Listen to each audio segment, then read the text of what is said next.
السلام عليكم ورحمة الله وبركاته. أهلا بكم من جديد في قناة اليمام الإماري والحمام والعصافير. النهاردة إن شاء الله هنتكلم عن إزاي أعرف الجوز اللي عندي قرب يبيض أو قرب يشتغل، أو إيه العلامات اللي بتعرفني هيبيض إمتى وهيشتغل إمتى، أو هو هيبيض أو كده. أول حاجة طبعا أنت بتجيب الجوز الشغال، طبعا يكون بصحة كويسة، يكون ريشه لامع زي كده، مش مشقوف، مش ناقص كالسيوم، مفهوش اي مشكله او اي عيب، بحيث ان انت ايه تجيبه ان شاء الله يشتغل معاك على طول، وما يحصلش معاك مثلا اي اعراض جانبيه من اللي بيحصل له، اذا كان مرض، اذا كان قلش او ريش يقع او نقص كالسيوم او الحاجات دي. طبعا دلوقتي انا جبت الجوز وحطيته. اول حاجه طبعا نسيبه، ما نقلقوش خالص، نسيبه لوحده، نحط له ميته واكله، وميته بالزياده واكله بالزياده، بحيث اللي هو ايه يكون متوفر قدامه الحاجات دي، ما يضعفش منك. عشان ممكن يجي عندك، ممكن ما ياكلش كتير، او مثلا اليمام عامه اكلته قليله، او مثلا ممكن ياكل وما يلاقيش اكل تاني، تلاقيه على طول ايه باصص للاكل، ومش مثلا ما يفكرش للشغل او اي حاجه. طبعا تاني حاجة، انت طبعا بتجيبه وتقفل عليه، او مثلا تم التمام، جبت الجوز ما فيهوش اي مشاكل، حطيت له اكل وميه، تبتدي بقى ايه تتابعه من بعيد لبعيد، توفر له اهم حاجة الامان. مفيش قطط. الظاهرة الجديدة اللي ظهرت قدامي، قطة بتطلع على القفص وعلى طول رهباهم وتمد ايديها عايزة تمسك الفرد. يعني حد كان مربيها يعني، بيقول لي انا بسيبها عادي بتنط على القفص بتمد ايديها، هم يقعدوا يرفرفوا خايفين منها، بس هي ايه تمد ايديها. ده طبعا قلق، وعمرهم انسى اللي هم يبيضوا. انت كده ايه سايبهم اللي هم ايه منظر بس، لكن اللي يبيضوا في قلق عندهم لا، سواء بقى قطة، سواء حد بيعدي من عليهم كتير ويقعد يخبط في القفص، أطفال صغيرة تمد عصاية أو إيديها عايزة تبص عليهم تلعب معاهم. إذا كان أنت كل شوية تمسك الذكر أو النتاية تقعد تقلب فيهم، تقول مثلا قرب النتاية موسعة، الذكر مش زايف، الحاجات دي لا. كل الحاجات دي اهم حاجة الراحة ليهم. تاني حاجة بقى ايه، ايه العلامات اللي انت بتعرفها اذا كانت النتاية هتبيض؟ بتلاقي اول حاجة تيجي تحط لهم قش، بيلموا القش زي كده. طبعا انا جبت قش اهو برسيم اخضر، رميته لهم لموه كله اهو. بص حضراتكم لموه كله على العش بتاعهم اللي بيبيضوا فيه اهو. طبعا دي اول بيان اللي انت ايه بتشوفهم بيلموا القش. تاني حاجة بتلاقي الذكر لم القش وقعد، بيقعد طبعا يزوف وينده على النتاية. تاني حاجة بتلاقيه مثلا بيجري وراها بيقعد يضرب فيها، ده مش ضرب اللي هو مثلا عدواني او هو يعورها او مش عايزها، لا، ده ضرب كده عادي اللي هو ايه اكنها بينقر على حصى، اللي هو يعني عايزها تبيض وتيجي تقعد في مكانها وتحضن عشها وتظبط. تاني حاجة وتالت حاجة أو رابع حاجة أو خامس حاجة، يبتدي بقى ايه النتاية تقعد تروح له، ويبتدوا مثلا الذكر ينده لها ويقوموا مع بعض. ممكن يسيبوا العش خالص يقفوا مع بعض، وبعد كده يرجعوا العش تاني، ترميهم قش يقعدوا يظبطوا في القش. ممكن يفركشوه ما تقلقش، ممكن يرتبوه تاني برضك عادي. يعني الحكاية بتاعت القش دي سيبهم براحتهم خالص. طبعا هي ركزت على المكان ده، ما نقلهمش انا طبعا على اي مكان يعجبني، لا، المكان اللي هم بيعجبوا بيه هم اللي ايه هيبيضوا فيه ان شاء الله يعني.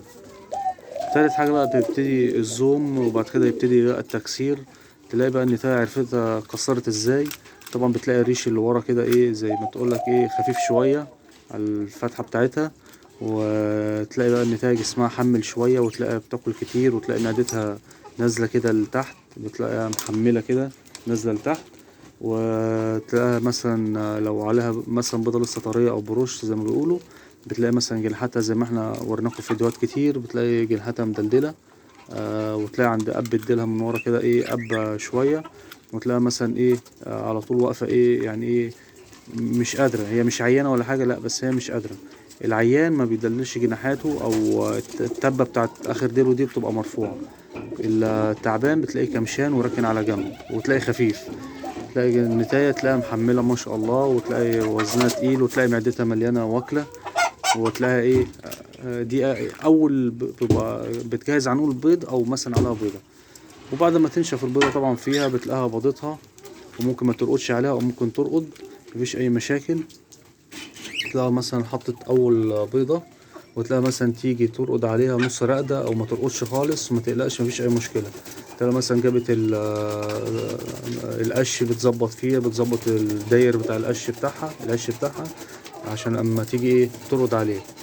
طبعا احنا بنسيبها خالص وما نبصش عليها، طالما شفنا البيضة ما فيهاش اي كسر ما فيهاش اي مشكلة، هنبتدي مثلا نبعد عنهم بقى الفترة بتاعت التجهيزات دي. واول بيضة ما فيش اي مشاكل فيها. بعد كده تستنى مثلا لما تبيض البيضة التانية، وتلاقيها ما شاء الله تلاقي رقدت عندك وقعدت، ما فيش اي مشاكل. يعني دول قطعت لهم قش وتبن وحاجات فركشوا الدنيا دي كلها وقعدوا على الناشف كده على الخشبة اهي زي ما انتوا شايفين. ارجع انا احط لهم قش او احط لهم اي حاجه، طبعا هتحس بقلق، هتحس بحاجه. لكن لو انت عايز ترمي لهم قش، ترمي لهم مثلا في حته فاضيه كده جنب القفص كده جوه. هما يبتدوا لو عايزين قش هياخدوه ويلفوا البيض تاني، مش عايزين قش خلاص ايه، هما كده عاجبهم القعده كده مفيش اي مشاكل. انا ما يهمنيش قعدتهم، انا خلاص انا اديتهم اللي هم عايزينه، ما رقدوش عليه على القش وعلى التبن او اي حاجه ورفضوا وهم رقدوا لوحدهم، خلاص اسيبهم هما كده متمزجين بالقعده خلاص. عايز ارميلهم بعيد وهم ينظموا ما نظموش خلاص. اصل انا اللي يهمني اللي ايه ترقد وتطلع الزغليل وتاكلهم بامان وتمام. بس بعد كده لما تبيض البيضه التانية باذن الله برضك على خير، نسيبهم بقى خالص، نستنظر بقى اذا كان في الشتاء بتقعد مثلا لحد ممكن 25 يوم عشان طبعا برودة الجو وبرودة جسمها. في الصيف طبعا بتقعد مثلا من 18 ممكن 19 20، يعني ما بتكملش مثلا 22 او 21، وعلى حسب برضه. بس وان شاء الله اول ما ترقد ما فيش اي مشكلة، تلاقي قامت من على البيض وتقعد تاني ما فيش اي مشكلة، بتاكل بتعمل حاجة بتقف شوية بتريح هي والذكر بيبدلوا مع بعض، ما فيش اي مشاكل خالص. طبعا هي عارفة هي بتعمل ايه، انت ما تبصش وما تقلقش عليها وبص على البيض. وبرضك تبيض البيضتين 10 ايام وتكشف على البيض طبعا بالفلاش زي الموبايل، بحيث ان هما لو رايقين خالص تقدر تشوف العلاج، تقدر تشوف الحاجة المناسبة ليهم.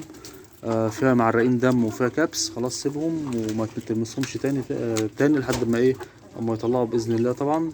وتسيبهم برضك براحتهم لحد ما يكبروا الزغاليل. وبعد كده اول ما يفقسوا برضك كتر لهم الاكل وظبط لهم المية، بحيث ان هم مثلا يغذوهم شوية يكونوا بيأكلوا، يكونوا هم مثلا واكلين وكده، مفيش اي مشكلة ايه بتعوقهم في الزغاليل. طبعا زي ما احنا شايفين اهو الزغاليل ما شاء الله تبارك الله كبروا هم اصلا سرعة في النمو ما شاء الله عليهم. ادي الزغلول كنا مصورينه لسه، كنا بنقول لسه طالع من البيضة اهو ما شاء الله بدأ يريش الريش بتاعه.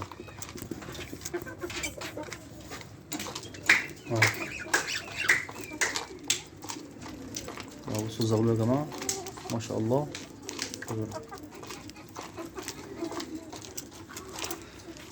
ودول طبعا مستنظرين ان هم يطلعوا.